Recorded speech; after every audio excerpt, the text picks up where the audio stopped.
حضرت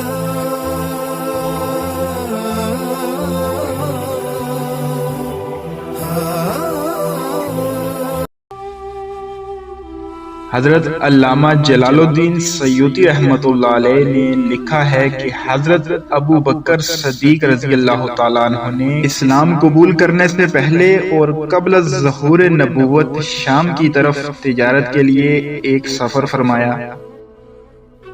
شام سے قریب ایک خواب دیکھا جس کی تعبیر آپ نے ایک راہب جس کا نام بحیرہ تھا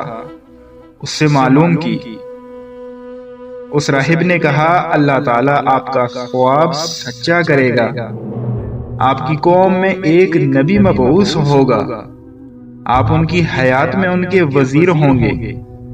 اور ان کی وفات کے بعد ان کے خلیفہ ہوں گے۔ پس اس خواب کو حضرت صدیق رضی اللہ تعالیٰ عنہ نے چھپایا، کسی سے ظاہر نہ کیا، یہاں تک کہ حضور اقدس صلی اللہ علیہ وسلم کو نبوت عطا ہوئی،